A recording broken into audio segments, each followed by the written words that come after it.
Alright, welcome back to another video, and we have a few news stories to get through today, so let's just get right into it. But first, as always, a brief portfolio update, and as you can see, we're now sitting at $21,793.33, and here is a detailed breakdown compared to the previous update.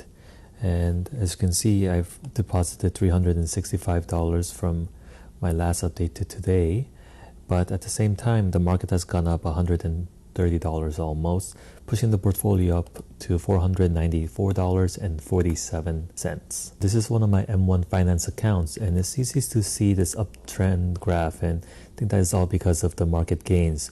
But if it wasn't for my consistent weekly deposits, this graph would look a lot more volatile. I mean, look at this. February 19th was the peak at $12,834, and when the market bottomed during the March sell-off, I lost $6,224.10, or almost half of my portfolio value. But did I panic and sell off or try to time the bottom?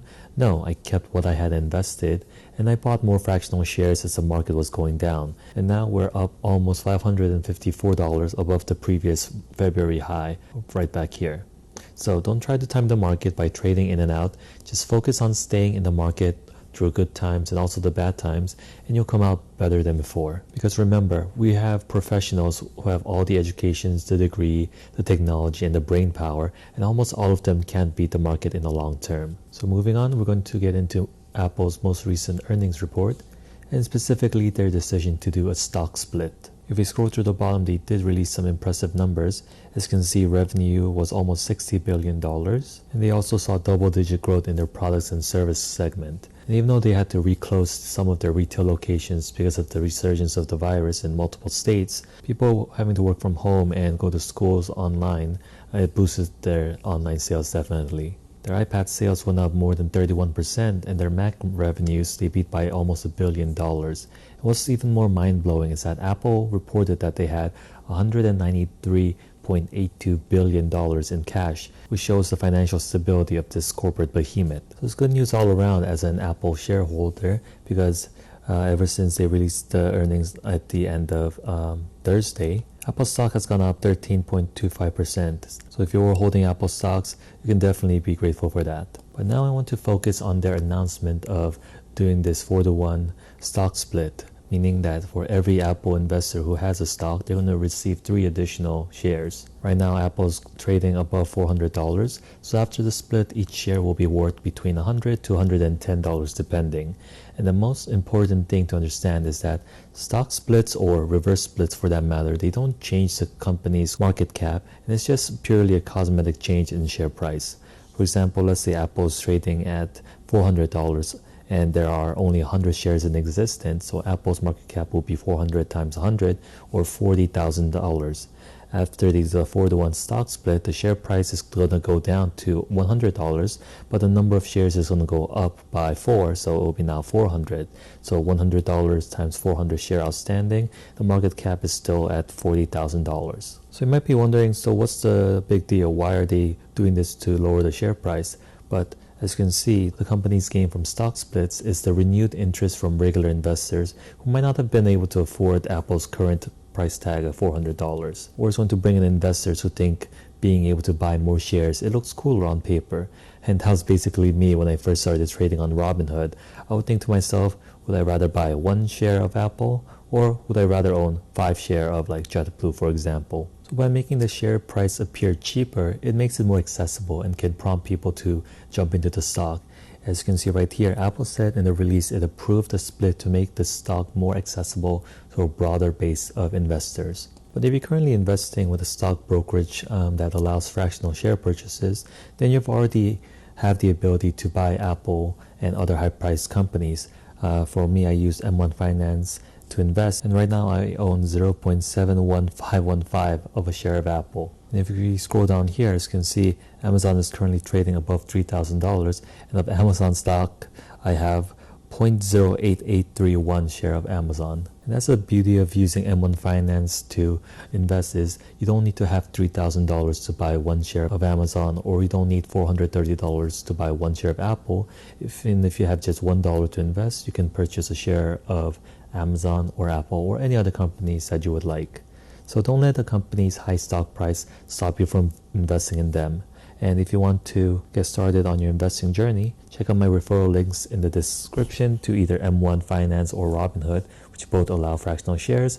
Or if not, you can use other such brokerage like Stash, Betterment, Public, Fidelity, SoFi Invest, or even Stockpile as well. And moving on, I want to talk about Kodak. And for those of you who don't know about this company or don't remember, Kodak was a pioneer in photographic film and basically had a monopoly on camera and film sales back in the 1970s. They actually even patented the very first handheld digital camera in 1975, but because they let their own arrogance get in the way and because they didn't want to have this digital camera cannibalize their highly profitable photographic film business, they didn't choose to develop it.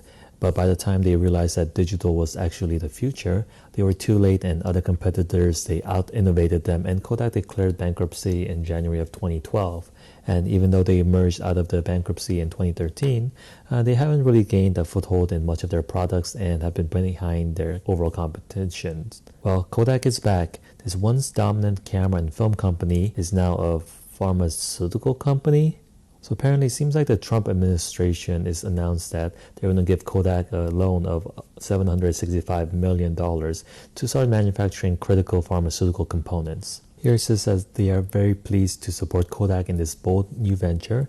Our collaboration with this iconic American company will promote health and safety at home and around the world. At the very bottom, Kodak's executive chairman, he says, Kodak is proud to be a part of strengthening America's self-sufficiency and producing the key pharmaceutical ingredients we need to keep our citizens safe. By leveraging our vast infrastructure, deep expertise in chemicals manufacturing, and heritage of innovation and quality, Kodak will play a critical role in the return of a reliable American pharmaceutical supply chain. Basically, Kodak is getting this massive loan to rebuild the national stockpile, which has been depleted by the coronavirus pandemic, and to make sure that the United States doesn't depend on other foreign factories for their drug ingredients. I think most of the drug ingredients come from China, and Kodak's CEO said that they will supply about 25% of the small molecule key starter materials and other active pharmaceutical ingredients for the United States supply chain. And at first I was like, how is a camera company going to be making drugs? But it seems like Kodak has had experience developing non-pharmaceutical drugs with their Sterling Winthrop business before they sold it off in 1994. And they have been producing hand sanitizers during the pandemics because Kodak has a robust history developing chemicals for the film industry. I mean, so what? Companies, they pivot all the time. Even their main rival Fujifilm, they transitioned to healthcare back in the day, and as of right now, Fujifilm, they get about 43% of their revenues from their healthcare business.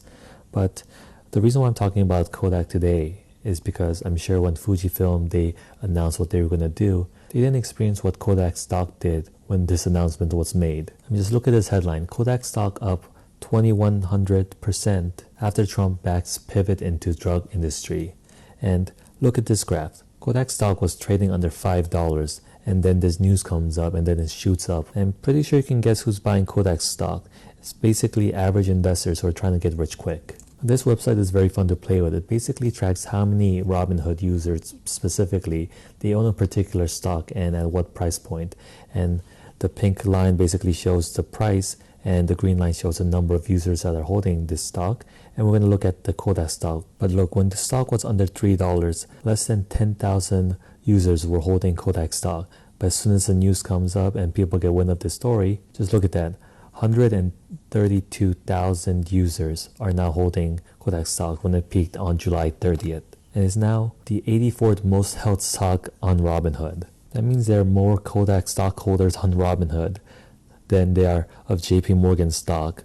Or if you keep on scrolling down, all these companies like PayPal, like Johnson & Johnson. I mean, even VTI, which is the Vanguard Total Stock Market ETF. If you scroll back up, there are the same number of people that are holding Kodak stock as they are holding Berkshire Hathaway stock. And do you think the CEO of Berkshire Hathaway, Warren Buffett, is reading the headlines and rushing to buy Kodak stocks? No, of course not, because he didn't get rich speculating and following the crowd into stocks that rally into the stratosphere. I'm 100% sure that all of these investors, and yes, I'm saying that word using air quotes, these investors, they're not investing.